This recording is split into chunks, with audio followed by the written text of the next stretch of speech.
मराठी जायकामध्ये आपल्या सगळ्यांचं स्वागत आहे। तर आज मी बनवत आहे पांढरा रस्सा। बऱ्याच जणांनी हॉटेलमध्ये पांढरा रस्सा खाल्लाच असेल, काही जणांनी नसेल खाल्ला, पण ज्यांनी हॉटेलमध्ये खाल्ला त्यांना याची चव माहिती आहे किती भन्नाट बनतो, खूप टेस्टी लागतो। मी तर म्हणते बरेच लोक नुसतं पांढरा रस्सा खाण्यासाठी सुद्धा हॉटेलमध्ये जात असतील।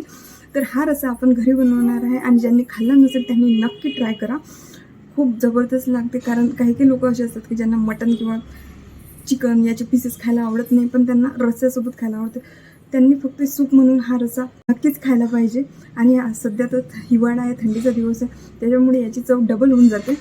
आणि या व्हिडिओमध्ये आपण फक्त पांढरा रस्साच कव्हर करणार आहे। व्हिडिओ लेंदी होऊ नये म्हणून पांढरा रस्सा बनवताना मी मधात तुम्हाला अशा टिप्स देणार आहे ज्यामुळे तुम्हाला हे तुमची प्रोसिजर मोठी व्हायला नको। हॉटेलमधल्या पांढऱ्या रस्स्याची चव तुमच्या घरच्या पांढऱ्या रस्स्यात उतरणार आहे। हा व्हिडिओ त्यासाठी शेवटपर्यंत बघा आणि यामध्ये दिलेल्या छोटे छोटे टिप्सना नक्की फॉलो करा, कारण की त्यानंतर तुम्हाला मटन किंवा चिकन जे काय तुम्ही बनवणार ते सुद्धा बनवायचं असतं। तर आपल्याला बराच वेळ किचनमध्ये घालवायचा असतो, त्यामुळे हे बोरिंग वाटावं नाही। त्यामुळे याच्यातल्या दिलेल्या टिप्स तुम्ही फॉलो करा आणि पांढरा रस्सा घरी बनवा। चला पटापट सुरुवात करूया। तर फ्रेंड्स, पांढरा रस्सा बनवण्यासाठी मी जवळपास अर्धा किलो मटण घेतले आणि त्याला अनुसरूनच बाकी प्रमाण मी तुम्हाला सांगणार आहे। तर यासाठी मी छोटे 2 कांदे चिरून घेतले आहे आणि आलं लसूणची पेस्ट आणि सोबतच पाणी ठेवलेलं आहे गरम करण्यासाठी। तर आपण आधी याला उकडून घेऊया। त्यासाठी मी एक पडी म्हणजे जवळपास 2 टेबलस्पून एवढं तेल घेतलेलं आहे। त्यामध्ये आपण आता कांदा टाकून घ्यायचा आहे आणि कांदा छान मऊसर होईपर्यंतच त्याला भाजायचं आहे। आणि कांदा मऊ झाला की आपण लगेच याच्यामध्ये आलं लसणाची पेस्ट टाकू आणि स्वच्छ 2-3 पाण्याने धुवून घेतलेलं मटण याच्यामध्ये टाकून घ्यायचं आहे। आणि एक गोष्ट इथं अशी की पांढरा रस्सा आहे, त्यामुळे इथं आपल्याला हळद टाकायची गरज नाही आहे, त्यामुळे तेवढं इथे लक्ष ठेवा। आपण पाणी उकळायला ठेवलेलं आहे, कारण की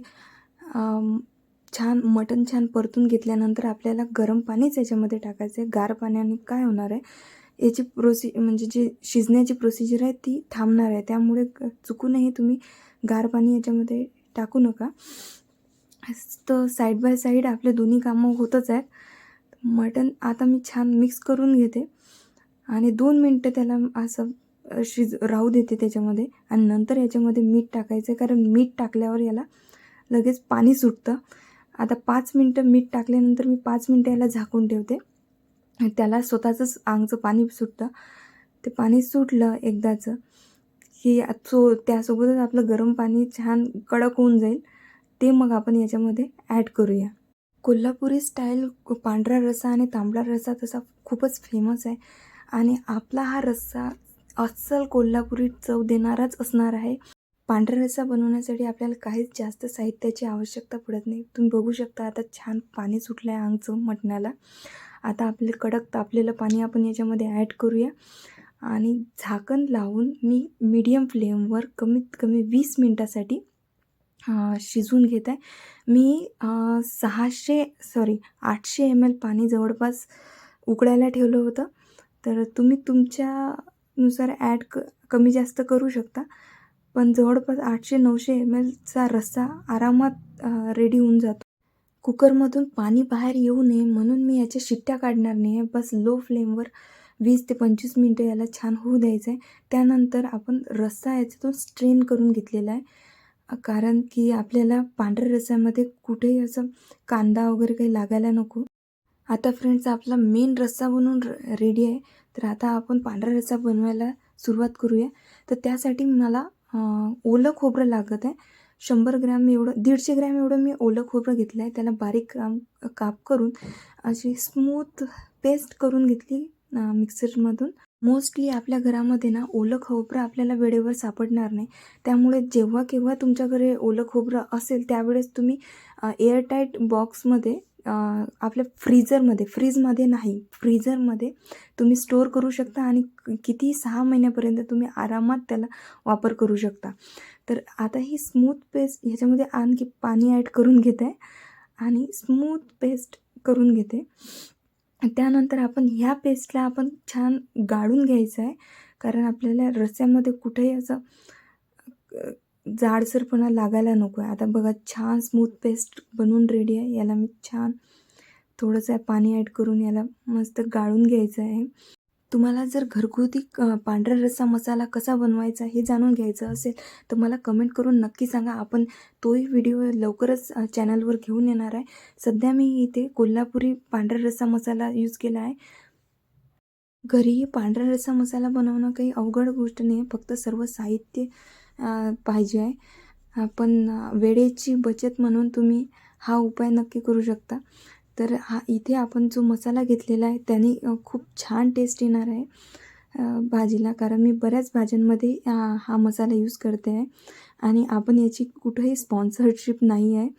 तर हा आहे सवयीचा पांढरा रस्सा मसाला. तुमच्या भागात जर हा नसेल मिळत तर तुम्ही दुसरा कोणता यूज करू शकता आणि नसेलच मिळत तर मला कमेंट करून नक्की सांगा. आपण चॅनलवर रस्स्याची रेसिपी लवकरच घेऊन येणार आहोत.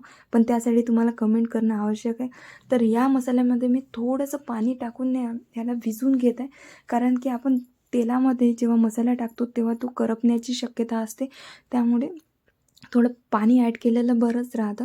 आणि आपल्याला रस्सा बनवण्यासाठी तेलाचा आपण बिलकुलच जास्त वापर केलेला नाही आहे.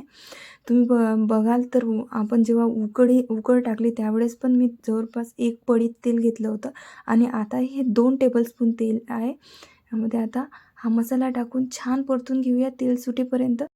या मसाल्या व्यतिरिक्त आपल्याला यामध्ये आता कुठलंही दुसरं साहित्य आपण ॲड करणार नाही आहे. कारण आपण आधी मटण छान कांदा आणि आलं लसणाच्या पेस्टमध्ये छान होऊ दिलेलं आहे. त्यामुळेच याला जबरदस्त चव येणार आहे. आपलं आता बघा तेल सेपरेट व्हायला सुरुवात झालेली आहे. आता या स्टेजला आपण जे पाणी काढून ठेवलं होतं मटणाचं ते पाणी ॲड करू शकता. आणि हीच मेथड तुम्ही सूप, चिकनाचा पांढरा रस्सा म्हणा किंवा मटणाचा सेम मेथड आहे आणि सेम मसालासुद्धा तुम्ही यूज करू शकता. आपलं मटणाचं पाणी आणि आपलं ते ओल्या नारळाचं दूधसुद्धा रेडी आहे. बस हे 2च इन्ग्रेडियंट आता आपण याच्यामध्ये टाकणार आहे. तर इथं जे मी सांगत आहे ह्या स्टेप्स फॉलो करणं खूप गरजेचं आहे.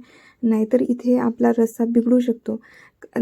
तर पहिली स्टेज अशी की आता जो आपण पाणी टाकून घेतलेलं आहे याच्यामध्ये याला छान गरम होऊ द्यायचं आहे. नंतरच आपल्याला नारळाचं दूध टाकायचं आहे. दोन्ही गोष्टी आपल्याला एकत्र करायच्या नाही आहे. जर तसं केल्यास तुमचा रस्सा फाटू शकतो. त्यामुळे थोडा आपला रस्सा गरम झाल्यानंतर आपण याच्यामध्ये दूध टाकायचं आहे. त्यानंतर तुम्ही छान ढवळून घ्या. त्यानंतर आपण याच्यामध्ये चवीनुसार मीठ ॲड करायचं आहे आणि कमीत कमी 10 ते 15 मिनटं मीडियम फ्लेमवर याला छान शिजत ठेवायचं आहे. त्यानंतर आपला रस्सा सर्व करण्यासाठी रेडी आहे. बघा छान उकड आलेली आहे. आता गॅसची फ्लेम बंद करून आपला रस्सा जवळपास रेडी झालेला आहे. आणि या मेथडने जर तुम्ही रस्सा बनवला ना तर तुमचा रस्सासुद्धा हॉटेल स्टाईल एकदम जबरदस्त बनणार आहे. घरच्या सगळ्यांना खूप आवडणार आहे. तर फ्रेंड्स आपला कोल्हापुरी स्टाईल पांढरा रस्सा आणि मटन फ्राय रेडी झालेला आहे. मटन फ्रायची रेसिपी हवी असल्यास तर नक्की कमेंट करून सांगा. तसे मी चॅनलवर लवकरच घेऊन येणार आहेच. रस्सा खूप जबरदस्त झाला आहे, खूप टेस्टी झाला आहे. फ्रेंड्स आपलं चॅनल नवीन आहे त्यामुळे चॅनलला सपोर्ट करण्यासाठी सबस्क्राईब आणि शेअर नक्की करा.